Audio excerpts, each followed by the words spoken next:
Ginger, thank you for joining us on the latest episode of Team Lead Talks. How are you doing today? Hi, great. How are you? Good, good. So, Ginger, for those of you listening out there who don't know you, Ginger, can you give us an idea of where you are, what brokerage you're at, that kind of stuff? Sure. So I'm Ginger Browning. I have a team in the San Antonio Austin corridor. My office is in New Braunfels, Texas. I'm with Kuper Sotheby's International Realty here. Okay. Did you know that I'm also at a Sotheby's up here in the DC area at TTR Sotheby's? Yeah, that's awesome. Love Yeah. that. How long Great. have you been at Sotheby's? I've been at Sotheby's since I think 2016. I was Okay. with a couple of What other firms before that. did you start at Sotheby's or were you at other? No, I started at a little boutique brokerage here in New Braunfels. Quickly, they had a great training program, so I learned from them and then quickly kind of outgrew them and moved Right. on. Worked for Berkshire Hathaway for a little bit, and then my dream brokerage of Kuper Sotheby's. So. Okay. Well, that's awesome. So when did you get into real estate? When did you start? So it seems like forever, but 2013.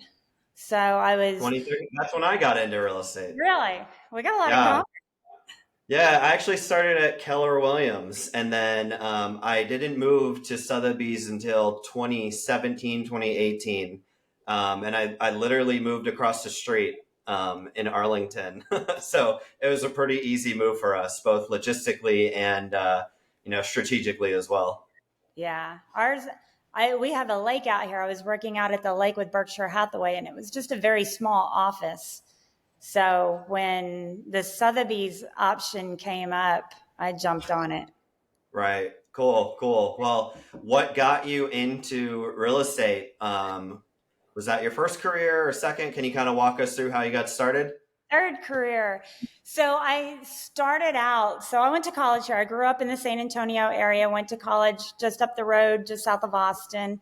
And for many, many years, I worked as an administrator. I ran group homes, day programs, and assisted living facilities for people with developmental disabilities. It was a fabulous job. It took me out to California for about 6 years. But man, I was on call 24/7, even running things, making very little. Um, Yeah. and it was just very stressful. So after that, I did pharmaceutical sales and medical device sales for a little bit, and then had the opportunity, just decided that I needed the opportunity to work my tail off for me rather than Right. All right. somebody else. So make my own goals and, reach my own goals. So Cool. Well, I think we can all agree, like your first job, being a real estate agent also involves being on call 24/7 and can be very stressful as well, right? it's true. But at least I know I'm the one that's benefiting from it, not some big corporation, right? So Right. Yeah. that was my reasoning behind it. But yeah, it still definitely has its stressors. Yeah. Yeah. So the genesis behind moving into real estate, I mean, you could have started any kind of business. What made you kind of go in the direction of real estate? Any specific reason? So it's kind of a funny story, but back when I was a kid, when I was just learning how to drive, driving through San Antonio, my best friend and I would take tours through this very nice neighborhood, and we would make up stories about the people that live there and what we would do to sell the properties. So that it was always in the back of my head that I thought it would be a great career. It was either I was going to go back to school and look at maybe being a nurse practitioner, but that would have been quite a bit of schooling at that point. Right. And Right. I'm of an age that I'm like, okay, I can do my real estate license in this amount of time or schooling at this amount of time. So I thought I'd try this, and it's worked out perfectly. Yeah, there's a definitely different barriers of entry for real estate agents than nurses. So if you're True. looking for like that quick entry into a new industry, I think you chose the right one. Yeah, definitely. Yeah, Lot less expensive to get into. right. So, I don't have as cool of a story as that. I just remember I had a roommate right out of college, and that's when HGTV had the new shows like Flip This House and Love It or List It and that kind of thing. love And that. I worked for the government before that, and kind of like you, we'd always want to, like, I personally always wanted to work for myself and not for someone else, so I could build my own, assets, so to speak. And real estate seemed like a cool, fun thing to do, so I just took the plunge, kind of like you did. Um, Left my job at the Air Force, so I was a civilian, Oh, wow. and I haven't looked back since. So it's been quite the journey. That's great. That's great. Well, I haven't either. I tell you, it was the best decision I think I could have made too. So, Right. So it sounds like your second position that you had in medical sales kind of gave you that sales experience. But for those kind of, it's kind of a rough time to potentially enter the real estate industry today, but it's not going to last forever, right? no. But when you entered it, what did you do beyond the sales skills that you learned in the medical sales position? What did you do to get up to speed? How did you learn the game? So I was really very lucky in that the smaller boutique brokerage that I was with had a couple of mentors that just took me under their wing and really helped me. One of them was more very relationship oriented and how you make relationships with other people and showed me her system.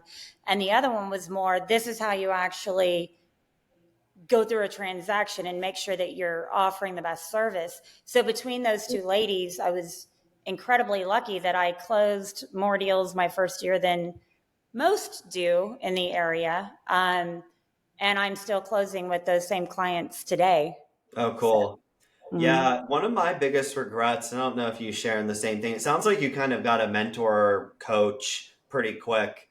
I didn't do that. And for anyone that's kind of struggling out there, that's like one of the things that I wish I had done immediately. Immediately done my due diligence, not trying to figure out, like, I spent a lot of time, energy, and money on marketing and not knowing what I had no clue what, we were doing on the team, but I could have just invested that in a coach that had been around for the last 20 years and told me what to do in a day versus me taking like months and months to figure it out on my own. So I right. think, Yeah. yeah, the coaching aspect is, I kicked myself in the, I shot myself in the foot by not doing that earlier. Well, so yeah. So I lucked out. I did that, but I was only with that brokerage for about 6 months, and I was already closing more than most in the brokerage. So, like I said, I kind of outgrew them a little bit. So I went to the next brokerage, but now I was a successful real estate agent, and Yeah. So then I went through several years with no coaching, no guidance, just what we call in ninja, because I do a lot of ninja training. I was Okay. very on accident. I was a successful on accident realtor, if that makes sense. Right. So So what kind of just tactics did you learn early on? You mentioned you did um, a fair amount of deals your first year ever. What were you doing to get your business? Like for the people that are out there right now thinking like, where is my next, transaction? Where's my next family I'm going to help? How did it work for you? so I don't know about you guys, but back in 2013, at least in Texas, we did a lot of, you signed up for desk duty and you were hoping to get the calls there. Quickly come to realize well, that's not how you're going to get any listings. You might get a couple of buyers, but that's it. So learned from one of those mentors to really celebrate people's anniversaries, their home anniversaries, to monitor Facebook, see what's going on in their life, and just reach out to them and actually show an interest in them. And Hmm. by doing that, I was able to get maybe not business from them because they might not have been buying and selling at the time, but they were referring their friends to me. So Right. that I found the most successful. So would you say back in 2013 or today is your biggest lead source referrals or your sphere? Is that what you currently?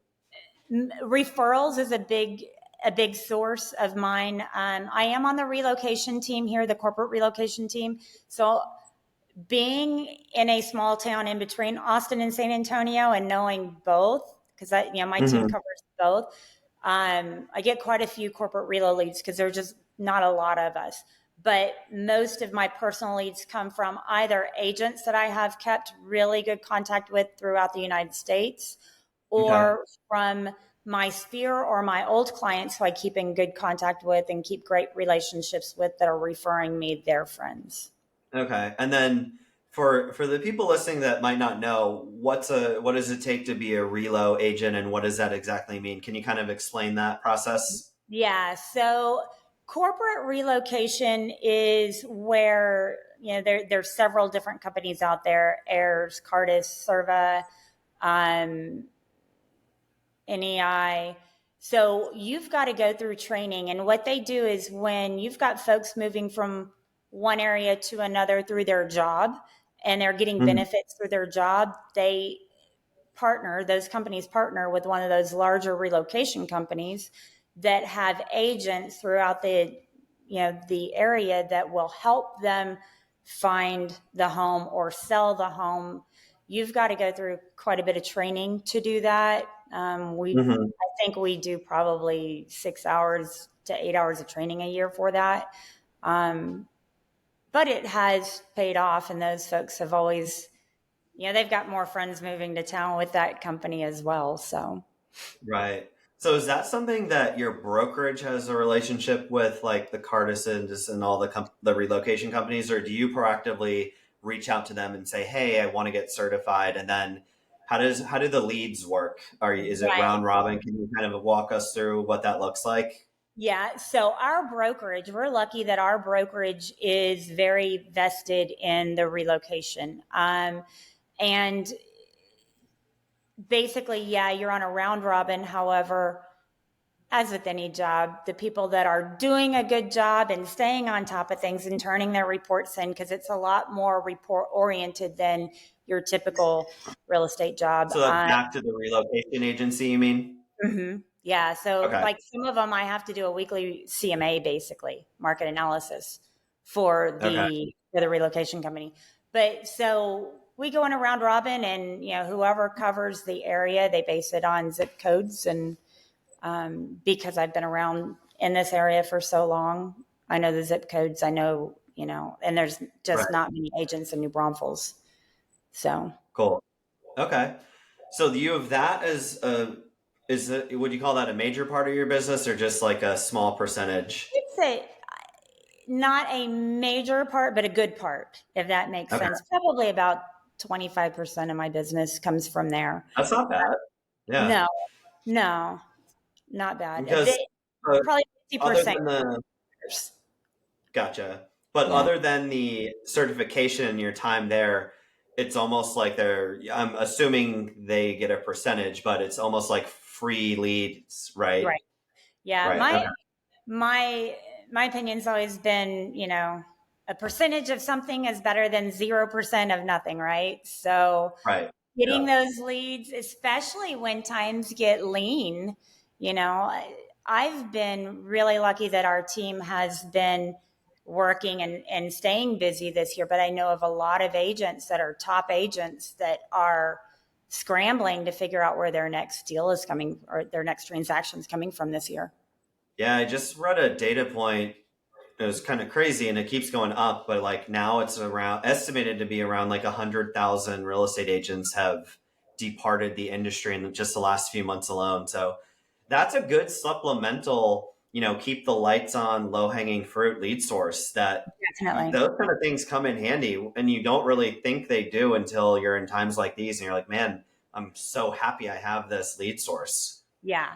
Yeah. And it helps me. I mean, I see part of my job as a team lead to help provide my newer agents. I've got one that's just got her license about 4 weeks ago, and I've got one, she was part time for several years. She's had her license for 5 years now, but helping them build up their business. And so these Hmm. leads help me help them as well. Right. I do want to talk a little bit more about your team, but I still just wanted to stay on this topic for a little bit longer. Hmm. So you have your relo leads that are coming in about 25%. That's not a small figure. Right. But then most of your other business, can you kind of break down where that comes from? I know you said referrals and Sphere, but do you do any kind of paid marketing, or can you walk us through the remaining 75%? Yeah. So I would say I don't do any paid marketing. I don't pay any of the big websites or anything like that. A big portion this year, I've been really focusing on networking within the Sotheby's brand. Hmm. Um, you've heard of like the major networking events, like the global networking event that was in Vegas this year. They just had Yeah. one in your neck of the woods in Jersey. And Yep. so I've been going to those and meeting agents and staying on top of I've been ninjaing the agents and talking to the agents and working with them. And so a good portion of our business right now, I think we just closed on two broker to broker, and we've probably got six in the pipeline right now that are under contract. Awesome. So that's nothing to sneeze at. And then the rest of it is just fear and, Right. you know, So I want to ask what you do for your sphere, but you just said something that I know what it means, but other people might not. You said I'm ninjaing the other agents. What does that mean? so selling skills is, you've heard of Brian Buffini and all of those different selling techniques. So ninja is, we here are very passionate about ninja. It is a sales training program that shows you how to create relationships as opposed to selling. Okay. We're not door knocking. We're not doing cold calls. We're working with people who know, love, and trust us to help us build our business. And that really makes a big difference. When I was with that first brokerage, I took a class and they tried to make us do cold calls on expired listings. Right. And I felt like a used car salesman.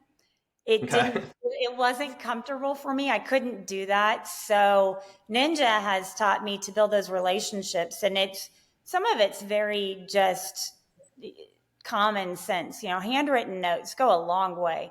A phone Hmm. call and just say, "Hey, I just saw that your kid graduated high school.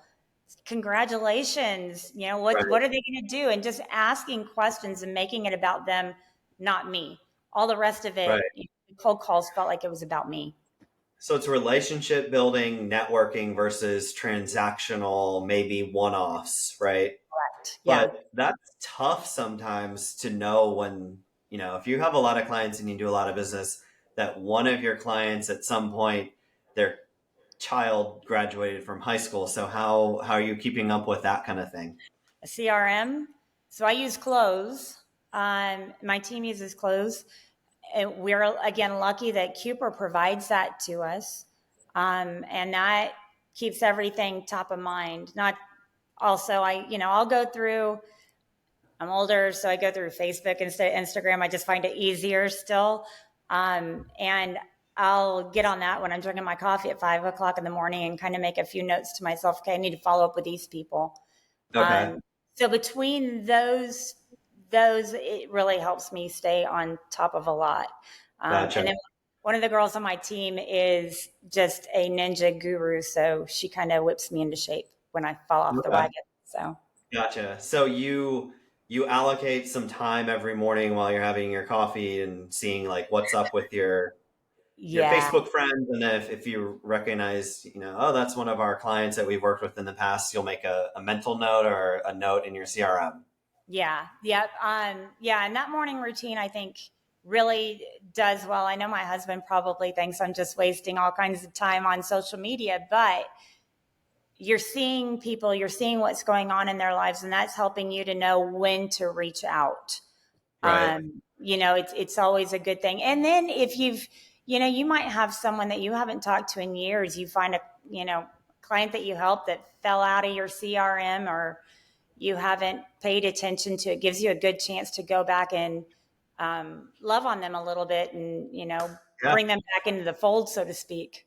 Yeah, I was reading something from Andrew Carnegie, and it's kind of along the same lines of like networking and relationship building.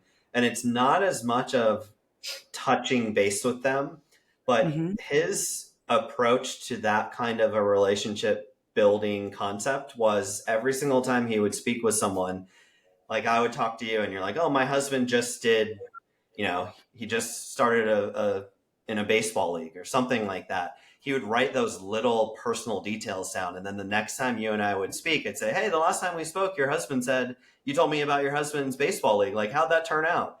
And that's how you make those like really deep connections. And he would do that over and over again. So I don't know if you do anything like that, but it worked for him. He made he was able to Made a little bit of build a money. pretty good business.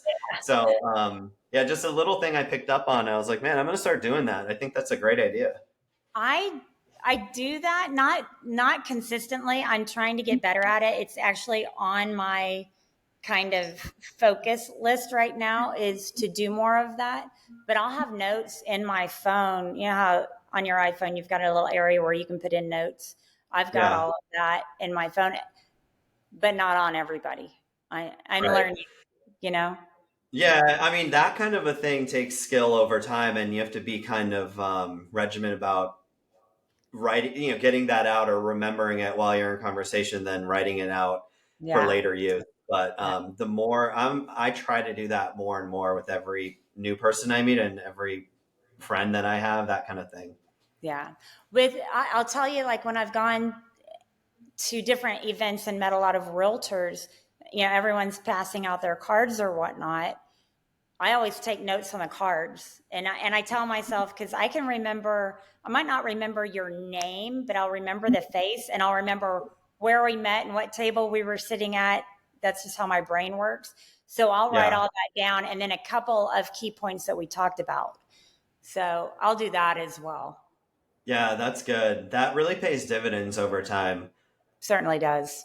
Yeah. All right, cool. So you do a lot of referral business, you have this relo. Let's talk about your team. You mentioned you have a team. Can you walk us through the construct of the team? So we have an understanding of what that looks like? Yep. So we are very different from most teams. We are somewhat of a trying to think of even how we're very easygoing. So we don't have. I've got two girls that we've all got a very close relationship. Hmm. Um, like I said, one just got her license about a week or about 4 weeks ago. One's had her license and she's worked with me for about 3 years. Hmm. Um, so it kind of started where my husband retired and I was like, I'm working my tail off and he's out having fun. I want to go have some more fun. I need someone to help me with this. Um, Yeah. so I just started putting out the word. I'm thinking about this. I don't know if I'm ready for this, but I'm thinking about it. And one of the agents in our office had a friend who said, you should talk to her. She's got her license. She's looking to maybe come to town. And we hit it off. And so Okay. Summer and I have worked together ever since. We were kind That of was set up your on first a team Monday. member? I'm Your sorry. first team member was, yeah, Yep. sorry, your first team member was Summer, and you Yep. just found that through what, a posting that you did in your office or at the team No, meeting? How did you? just Okay. talking it through. So one of our agents had just hired an assistant, and I'm like, yeah, I'm kind of thinking about that. And so it kind of came to pass that his assistant knew somebody, Hmm. and they hooked us up. And so now Summer, I love her to death. She's amazing. I can count on her to do anything I need. If I want to go out of town, she's got my back. If she wants to go out of town, I've Right. got her back, and we just work really well together. We don't where most teams I know have like a buyer's agent and sell, listing agents or whatnot. We kind of run the gamut. And while I hired her as my assistant off the bat, Hmm. she's so much more than an assistant. we just we team. And while I'm the lead of the team, I I try not to say, yeah, I hired her. We work Right. together. Um, You partnered together with her, but right. she, just so I understand, she started originally as your assistant and Mhm. then worked her way up into also getting a license and kind of working with clients from that point. She was licensed when she came to me.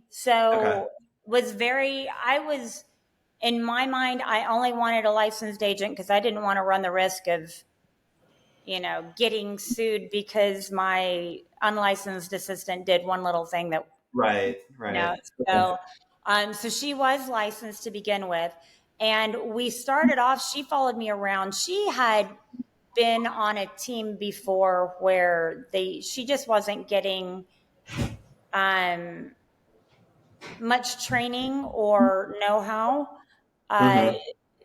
they just kind of sink or swim, jump in there and, sink or swim Right. to you. Yep. Yep. And I had the knowledge of how to make it work, but I also wanted some time off. So brought her in, taught her my systems, took her to a ninja class, and we just took off. I more than doubled my business that first year that I had her, and we've stayed Awesome. consistent and continue to grow. Um, and she just decided, she's like, hey, I'd really like to get out there and try to do some on my own. So we're Right. like, all right, you're no longer an assistant, you're now a partner. Let's make this happen. So uh, I've been in it longer. I have more of a pipeline than she does. So she still Mm-hmm. assists me when I need the assistance, but she's Okay. also closing her own deals.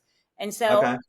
our our pay is based on kind of if she's helping me, if she brought it herself, if I gave it to her. So we've got kind of a sliding scale. Yeah, where it originates is a different split, right? Okay. Right, So you mentioned that you brought Summer on, and then as she started going more into the agent role, you more than doubled your business right. uh, together, right? Yeah.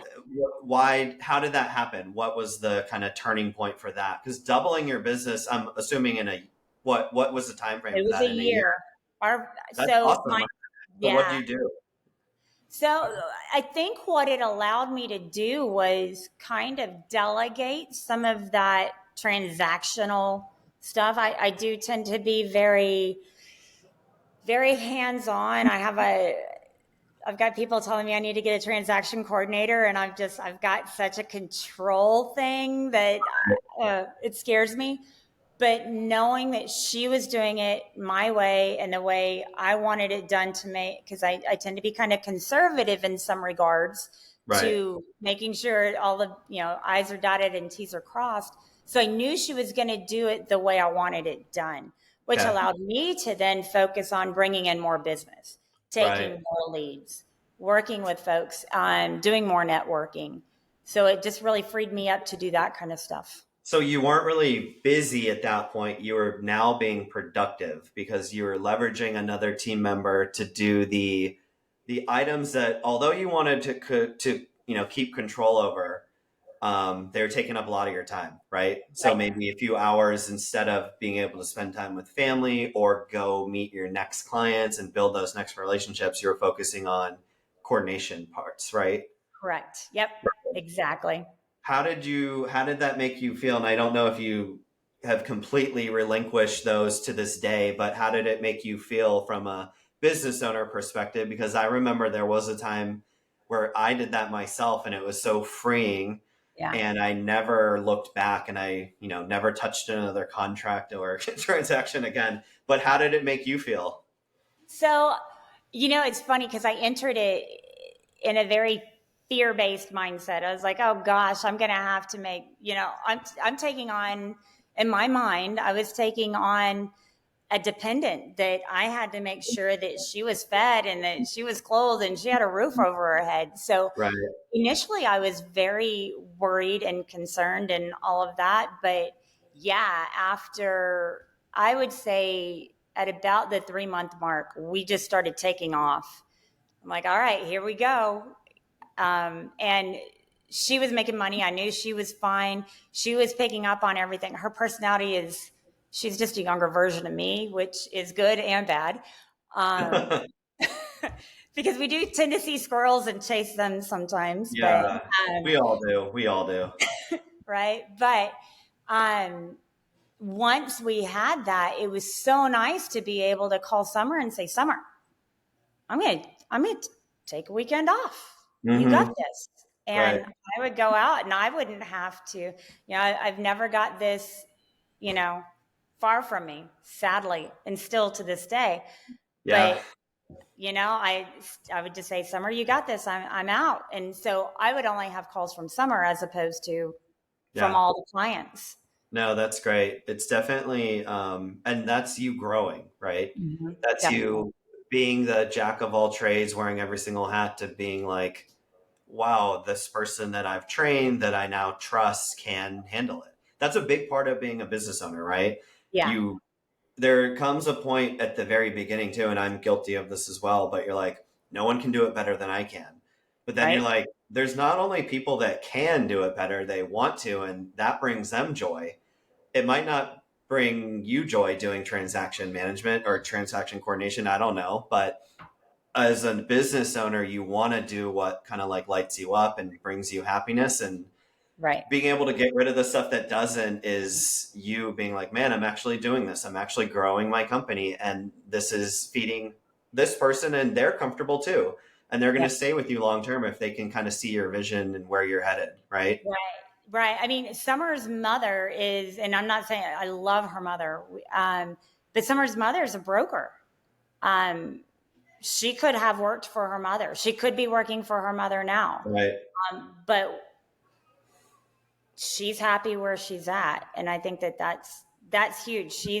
Yeah. She's made a home here too. So That's really cool. That definitely says something about your leadership and how you've kind of taken Summer under your wing and taught her the ropes. And she obviously feels comfortable with you, right? Because she's been yeah, with you for a long time. yeah. Now So, she's better than me. So yeah, yeah, that happens too. it does. And that's a good thing, right? Yeah, you want that, right? You want Yeah. that. Yeah. All right. So you mentioned Summer and someone else. Can you kind of walk us through the rest of your team and who the Right. person is and what they're doing? Yep. So we've just added a, a girl to the team named Katie. Katie comes to us with a marketing background. She's very passionate about Ninja.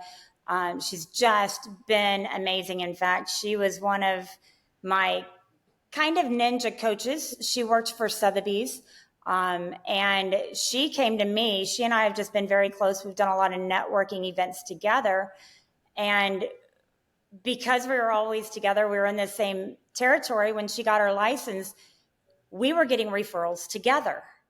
Okay. Um, People had been trying to give her referrals for years, but she didn't have a license, so she couldn't work them. So she was kind of Right. giving them out.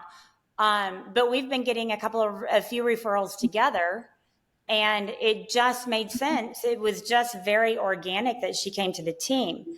Um, she is very different than Summer and I personality wise, in that she's very systems oriented. Summer and I are more relationship oriented. Uh, Hmm. she, Katie knows just about everything there is to know about Ninja, and has been from the background just keeping us on our Ninja path. And now she's on the team, and we're growing again. Cool. So And what is her official? I think you said market. She has a marketing background, but what's her official role? What's she doing on a daily basis to help you and Summer grow? right. So now, right now, so she's kind of become the Summer. So she's now kind of acting as my assistant. I'm Okay. training her up, and you know, she will be working deals on her own in no time. So Okay. she's working So her sphere, all of that. is she doing some of the administrative parts though? Is that what you mean by she's the new Summer? Yeah. Yeah. Okay. So there are situations like she's so new. I'm walking her through even how to do an amendment and that kind of stuff at this point. But when Okay. we're setting people up on the MLS, when we're putting in, new listings, or we're following up on surveys or that kind of stuff, I've got her starting there. Hmm. Um, and she will end up being kind of a transaction coordinator for a while, and then she'll work her way out into selling. Cool. And then what's your long-term vision there? So Katie eventually becomes a seller. She's in the market, she's a realtor, is the next Katie. And then you kind of rinse and repeat and try to do the same thing. Is that I your think plan here? so. Yeah, I think so. I mean, it's a very small team that we've got, and that's just kind of worked. So I think, anybody thinking about a team, you've definitely got to find the right person. Right. And, you know, I want it to happen organically. So once I get Katie up and going, each of them will have their collateral duties, so to Mhm. speak. But my goal is, I mean, I'm in my mid 50s now. So my husband's been retired for a while. I'm, kind of don't necessarily want a complete exit strategy by any means. I mean, I Right. expect to be selling and, doing this for a while, but I would also like to more pick and choose what I want to do or who I'm going to do, and focus on growing these agents. Right. So I do expect that we'll have another one down the road, but Not yeah, yet. not yet. Yeah, We're, yeah. we're Those good things right take time. Right, right, right. And I now. think all right, so we heard how you kind of found Summer, and Yeah. then Katie was just your relationship through like the ninja program that you did. Right. How did you approach that conversation? Because sometimes it's people don't know. They want to grow a team, they want to build a team, and it's hard to find 18 players that fit your culture, that you vibe from a personality standpoint. Who brought it up with who, and how did you like make it official here? So we have, like I said, we've traveled together to different networking events. We're in a lot of the same networking groups, and so I guess probably as early as a year and a half ago, as maybe 3 years ago, about the same time I got Summer, I was telling Katie, you need to get your license. You need to get your license, and when you do, you're more than welcome to come on our team. And I kind of Okay, did cool. it like that. She is very sought after. She's almost, if you walk through any of these networking events, she Mhm. is almost a celebrity in and of her own right. And so I kind of sat back and kind of let her come to me, but it it happened very kind of, it just happened because we started getting referrals together, and she Okay, knew that she knew that she always had a spot with us if she wanted one. okay. And then when we started getting the referrals together, it just kind of evolved on accident. So there was no real conversation. There was no chasing on either side. You know, with getting her, it just kind of evolved, and Yeah, that always makes it a lot easier, doesn't it it? does. Yeah. Because I've also been in the role of like putting out an ad and going through resumes and interviews, and then trying doing the test hire to see if you like working with each other. And sometimes a lot of time and energy and Yeah. money, sometimes really, because there's an Right. opportunity cost for not hiring the right person because of all the time lost. So things like that, when I hear an organic, natural, just good fit, it probably just made things so much easier on you. And on top of that, kind of like with Summer, you can most likely to expect to increase your production from the sheer fact not only having one other, you know, one additional person on the team, but with everything that you guys are vibing on and doing together. Um, and how it sounds like you guys have fun together too, We which do. makes all the difference. It really does. It really does.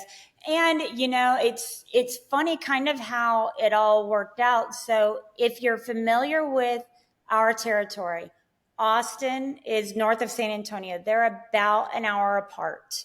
New Mm-hmm. Braunfels is smack dab in the middle of the two. So Okay. Katie lives in San Antonio. Summer lives now, fairly recently, just south of Austin.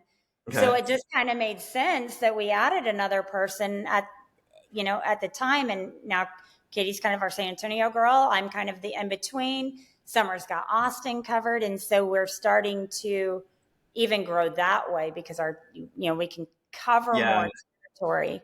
So So, geographically, as well as from a personnel team member. Cool. right. So since you all are kind of spread out with San Antonio, where you are, and then Austin, do you guys go into the office? Like, how do you run us through your what like a day in the life of Ginger and you personally and your team? Like, how do you get together? How do you stay in touch to make sure you're keeping up with each other?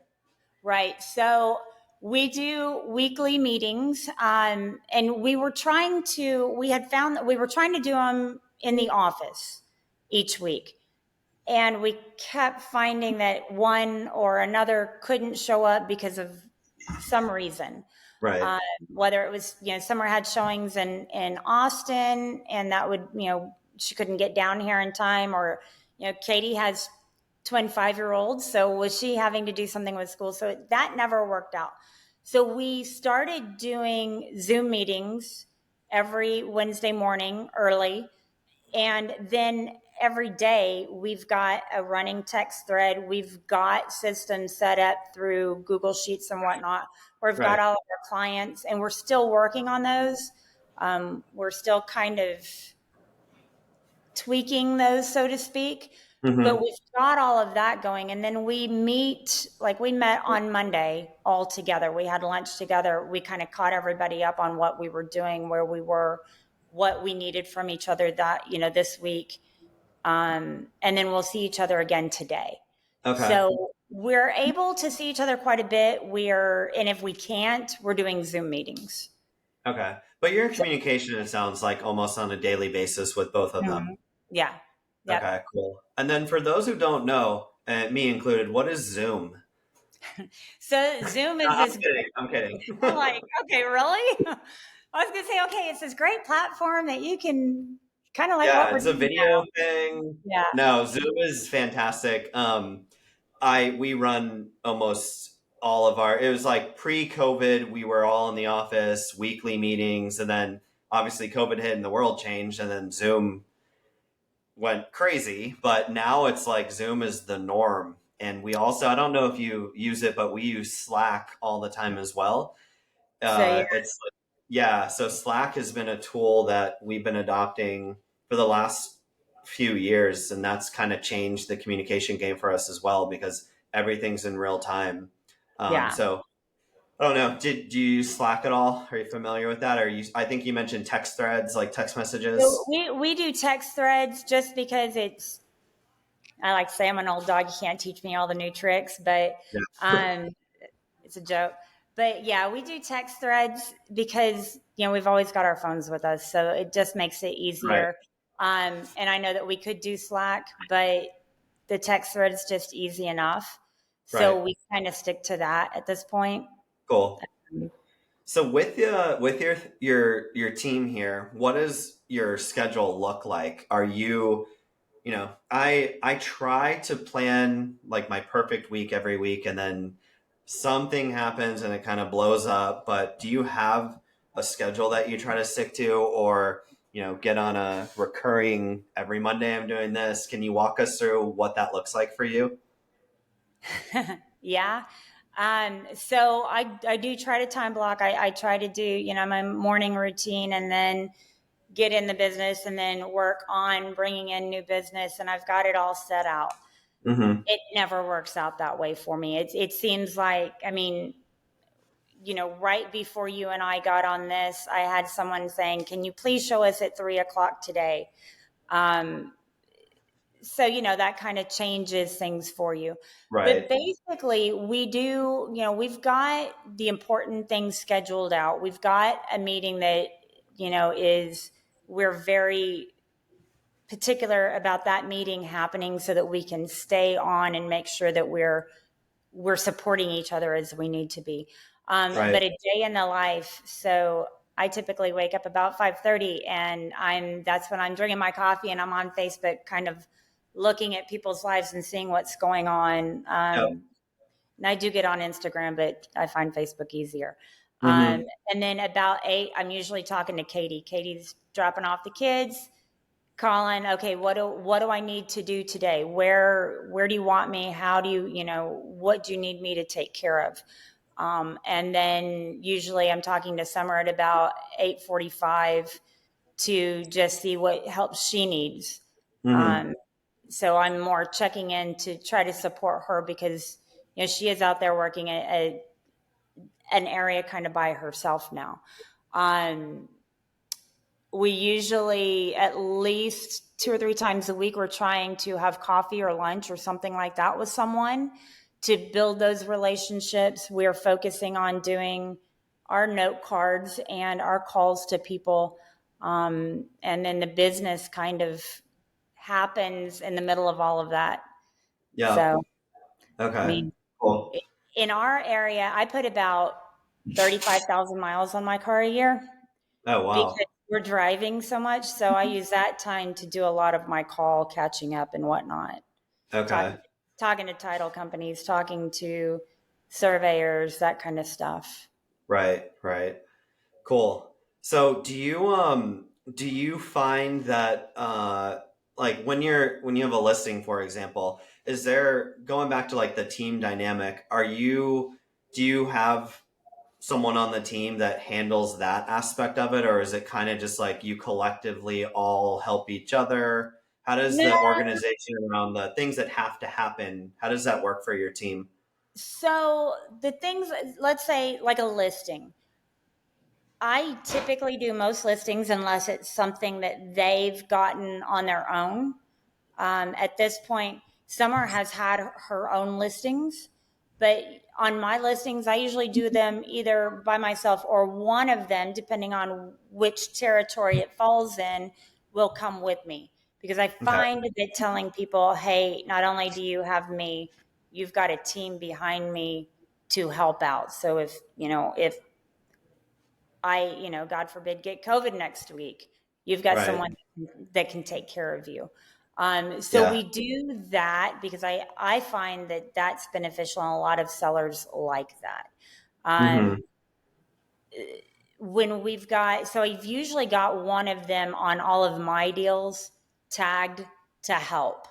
Okay. So, the people that want to see a house today, Summer's popping in and she's going to take them to show.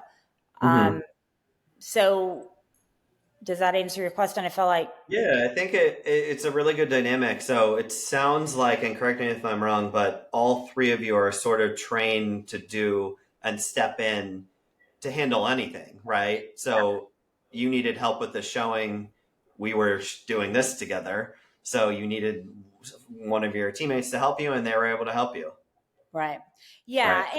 And my theory is, when I learned listings, I learned buyers, I had to learn the whole thing.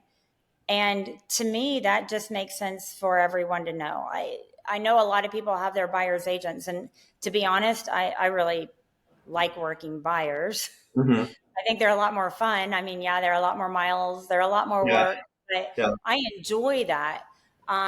So I want, I still have a ton of listings, but I want them to learn both aspects Mm-hmm. and to know both because I think that that's going to make the team more successful. Yeah, and that makes sense. And I think that's going to also be beneficial for you when you get the fourth and the fifth person on the Mhm. team, too, because then everyone collectively can help bring that new person up to speed, just like you would, right? Right. Yep. Right. Yep. So, I mean, I think that's a fantastic approach to that. It just works because then you're not pigeonholed into, only this person on the team can do certain things, right? Right. Exactly. Yeah. And it allows everyone a little more freedom because you can hand off your business and not have to worry about, oh well, Katie's just a buyer's agent. I don't know how does she know what to do with this seller if I'm Right. gone? Yep. So Yep. Cool. So, Ginger, what would you say is going back to your time, like when you first started through today, so about 10 plus years, what's your biggest lessons learned from being in the real estate industry so far? That's a good question. Um, wow, biggest lessons learned. So I think relationships are key, and keep the relationships. Don't just. I can't tell you how many transactions I have maybe missed out on because I didn't keep that relationship where I should have. Yeah. And I'm the only one I can be, mad at for that. So keep your relationship, stay in contact with people, make it about them, not you. Mm-hmm. I, it's funny when I first started, one of the ladies that I worked with told me, don't, don't count your commission. Don't even look at the commission. Don't figure out what your commission is going to be. Be Mm-hmm. pleasantly surprised when you get it at closing, and thank your lucky stars that you probably worked just a, in the whole scheme of things, just a few hours on it. Right. Um, and I've learned that, and her point to saying that was, don't focus on it. Focus on what's right for your client, for your friend, for the person that you're helping, and realize that this is big for them. It's not about you.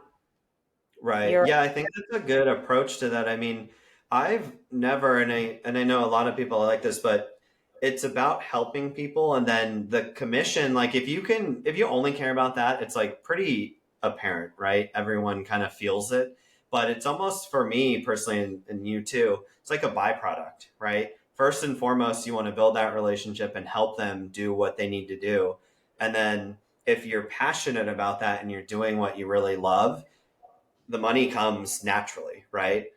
right. Yep. So It's that's true. how I've kind of always approached that. I've never really cared much about that because I always knew if I just worked really hard, I, I showed the person that we actually care about them and make their lives easier, which is why they hired us in the first place, right? That Right. the commission's just like, oh, cool. I mean, it's cool sometimes to get a big commission, I guess, but it's not, it's not, for me, it wasn't like the number one reason why I wanted to help somebody. Right. Yeah. And the money it's nice, when you do it right, but I'm more, look at my background. It was helping people. It was being a caregiver. That's who I am at heart, as a caregiver. Yeah. And I don't want to ever be thought of that agent who was just in it for the commission. Right. That, that's not who I want to be. Right. Right. Right. Well, I follow the same kind of thinking there too, and I think that's a fantastic trait to have. And it's clearly apparent to me that you're in it to help the people and to just have them, because it is a big decision, right? Most people aren't buying companies, aren't buying planes, buying yachts and stuff like that. So that is like a massive decision that they're making. So they want to feel that the other person on the other side is their ally and not just like, oh, cool, yeah, we'll get this done, and then like so long, right? Right. Yeah. Yeah, Yeah. I mean, and my goal is always to make it, and most people's is to make it as stress free on them as possible. So there are times I'll hang up the phone and just, but right, but I don't want them to feel that. I wanted to take that from them so right, they don't exactly. feel it. Yeah, I love that. Well, all right. So one last final question. I know I've taken up way too much of your time, but I'm an avid reader, and I have so many books I want to read, but I Mhm. try to read a book every week or so. Do you have a favorite book that helped you make your life easier from a personal standpoint or a professional standpoint that you could share? Probably my favorite book. Yeah, probably my favorite book is The Go Giver. Have you heard of that one?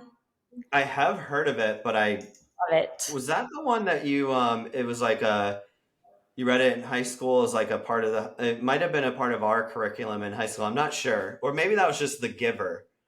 I But tell think us about The Go Giver. so. The Go Giver is it's. I wish I had it around here. I'm looking kind of in my bookshelf. I don't see it, but it's a book that basically a new person to business is coming in and trying to learn from a mentor.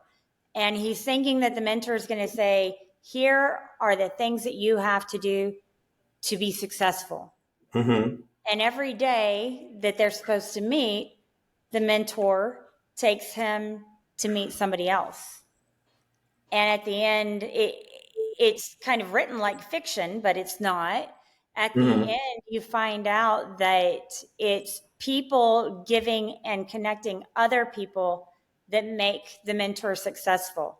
And that's what the protege is learning through all of this, is how you can take, Andrew, and introduce Andrew to someone. Oh, you're trying to start a new business in, I don't know, footballs. You're going to make footballs. I know Yep. somebody that might be able to help you. And, you connect those people, and that is really, building those relationships and helping other people to build their relationships. So I I think I'm going to read that. It's funny that you mentioned that, not only because we just spent the last 45 minutes talking about relationship building and networking, but how did you and me meet? yeah. Yeah. And so We I'll send it to you. Yeah. Well, we were set up Yeah, from I Larry. had Larry on the podcast a few weeks ago, and he was like, "You should meet this awesome person, Ginger." And then he introduced us, and now here we are. So I can definitely see that happening. And now, if I have anyone in Texas, I'm like, going to San Antonio, going to Austin, I know who to talk to Yeah. about helping them find a house. So that's Yeah. how the world works. It's all one, just networking, right, and relationship building. Right. Yep. And and if you do it, you have friends for life. You've got, people that, even if it's just a situation like right before you and I got on this call, I had an agent that I worked with. She and I worked with, he was a seller on her end and a buyer on my end. And so she and I had to work very closely together. She's from Colorado. She's got another client moving to the Dallas area, and the agent that her client was working with didn't explain our option fees or anything like that. So she's reaching out and just said, hey, will you walk me through this so that I can make sure that they're being guided right here? So Right. bouncing things off of each other and having this big sphere, it really helps. Yeah, I didn't realize the importance of networking until I got into this phase of my career, the real estate team, the real estate software, the different things we're doing in real estate. But it's all about networking. It's all about having someone kind of like Henry Ford. I read a book about him too, and someone came into his office one day and was like, "You don't know anything about engines. You don't know anything about this. You don't know anything about that." And his response was, picks up the phone and says, "Look at these 20 buttons I have. If I want to know something about engines, I press this button. If I want to know something about marketing, I press this button," because he had that network, right? And that's how you build and that's how you grow. So I love that. And I'm really thankful that I met Larry, because that meant for whatever reason, Larry thought of you and introduced us too. So I'm very grateful for your time today. Um, if Thank you. someone is in your neck of the woods in Texas, how can they get in touch with you? So they can look me up. I've got a website at gingerbrowning.sotheby'srealty.com, and that will get you to me, and to the team. Cool. So, And we'll also put your contact info in the description of this episode. okay. So if you're ever in the Texas, in the neighborhood where Ginger is in Texas, please hit her up. And thanks again so much for your time. It was a pleasure doing this with you today. Thank you so much for having me. It's been fun. All right. Take care. All right. You too, Andrew. All right. Bye bye. Bye.